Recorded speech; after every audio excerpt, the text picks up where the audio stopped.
Hey, how's it going, guys? It's Vel here, and today I am finally bringing you guys the League Start leveling guide to the Stormbrand Inquisitor. I play for so many League starts to the point where my chat memes on me for it. Some of you might have played this in the past as either an occultist or a guardian, but I tried it out this league, and hands down, Inquisitor is the way to go. I'm sorry, my boy Guardian. I absolutely love you. Occultist and your profane bloom.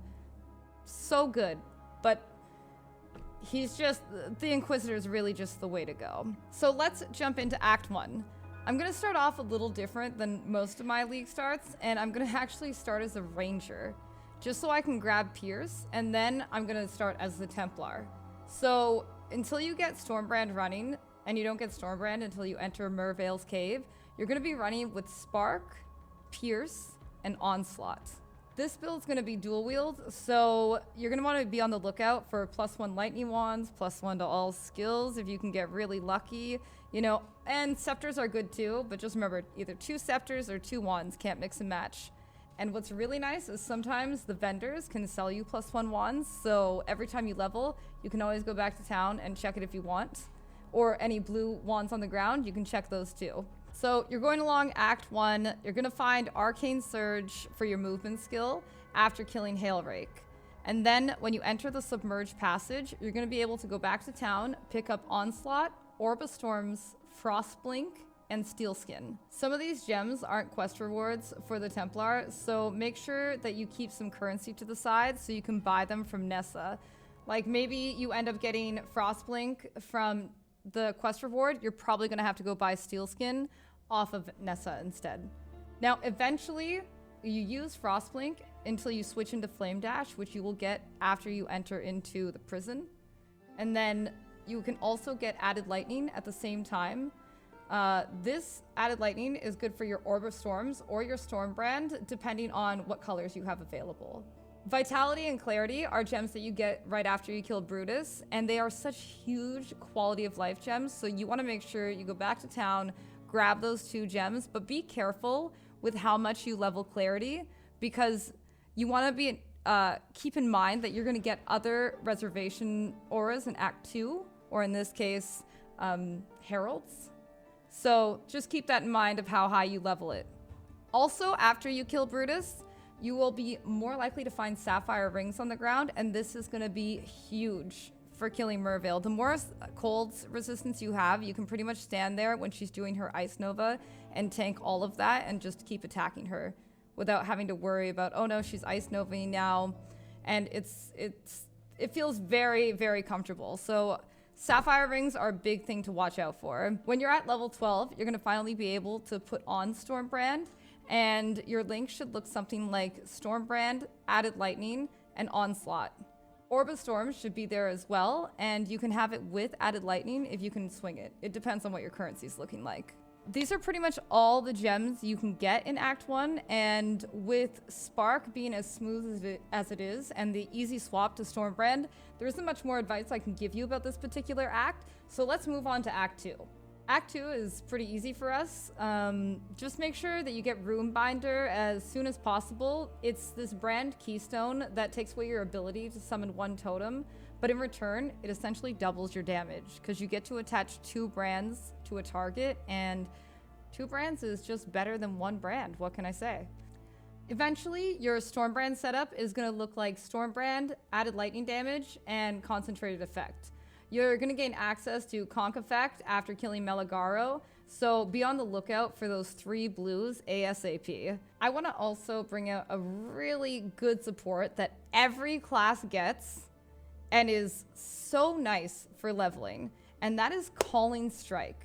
You get Calling Strike after helping out Helena in her little jam there with Fidelitis, and paired with Orb of Storms, it makes leveling so much faster.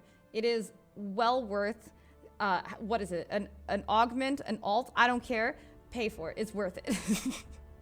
When you end up moving Onslaught out of your Stormbrand, you can also pair that with your Orb of Storms and Calling Strike, and it becomes quite a beast.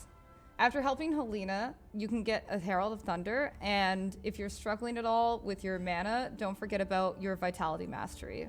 One thing I will say about Act 2 is it's not a bad idea to end up doing the Bear Den and getting yourself that second move speed flask, because if you can have those move speed flasks alternating which ones you use, so while you're using one, the other one's gaining charges, it makes your leveling so much faster. Oh, and help Alira, because, I mean, the 15%, the crit mult, she's great. Just help her out. Help a girl out. Now on to Act 3. From here on out, things just keep getting easier and easier for our leveling, except we will have to do the library. Maybe you have a friend that can find you these gems, but in the library, you are going to have to get the inspiration, ideally off of the quest reward, a critical strike support, and an increased critical damage. Depending on how much small currencies you have, you can also buy a determination, petrified blood, arrogance, and assassin's mark, so you can level that up in your weapon swap for later. You're gonna end up getting your zealotry from Tolman, poor Tolman, and you pop that on right away. If you're still having any mana issues with the Vitality Mastery on, you can make sure to get your Clarity down to level 1 by buying one of those from the library as well. At the end of Act 3, you're going to want your main gem setup to be Stormbrand, increased critical strikes, conk effect, and added lightning damage. Now, if you're still on a 3-link by the end of Act 3, don't worry about it. I killed Dominus on a 3-link. It was totally fine. But let's say you have 3 blues and a red. You can always pop in Inspiration instead of the critical strikes. It's no problem. Just be on the lookout for 4 links, because by about early, I would say about Sewers in Act 3, you start to see a lot more 4 links, and definitely by Act 4, they're everywhere. Act 4. What if I told you at this point, if you're following the POB, you should be feeling pretty comfortable. The only real advice I have to give you here is I normally do my normal lab at when I'm supposed to go to Calm or Duresso. And for normal lab, I take the Inquisitor Ascendancy and put in Righteous Providence. Gem-wise, there's really a cast when damage taken you can pick up here, and a Stone Golem for more comfortable leveling. If you find that your health is enough, you can always get a Lightning Golem instead for more cast speed. It's really comfy. As long as you're following the tree, the next things that you really have to worry about is getting the right grouping of gems and the right colors on gear. While leveling, make sure to always keep your gear and your flasks up to date. After killing Kitava in Act 5, you're going to lose 30 all-res, so that's pretty important. You can use your crafting bench as well.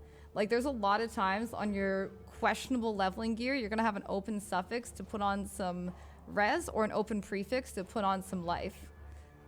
Or some damage even on the ones that you find, just for a couple of alts and transmutes. The rest of the acts are pretty straightforward, so I'm just going to tell you for Cruel Lab, you'll be putting points into Inevitable Judgment, and for Merciless Lab, which I recommend doing before Kitava, since again, you won't have to worry about the res loss if you do it beforehand, you can put your points into Sanctuary. Now on to early mapping, which is way better than the axe. So first off, you're going to want to save up some money and get yourself an Oscarms. Now, I know these are a wild choice, I know, okay? But the reason I picked them is because they come with life, some suppression, and you get Assassin's Mark on hit, which is more damage, and you don't have to worry about manually casting Assassin's Mark because that sucks. So it's great. Doriani's Invitation, Lightning Edition. This belt is actually one of the best ways for us to get some life leech early with elemental damage. You can also get life leech if you happen to delve and find one of those percent leech with lightning damage. Maybe. Call of the Brotherhood. This converts half of your damage into cold, and it will be your endgame ring, so I always grab that as my third option. Dexterity is another thing you're going to have to worry about, so try to find as much as you can on maybe 1 or 2 pieces of gear at most. In my league start, I ended up having a Dexterity Amulet, which rolled pretty, like, I think it had the 30 Dexterity and about 40 on the Amulet, and that was enough to keep me safe.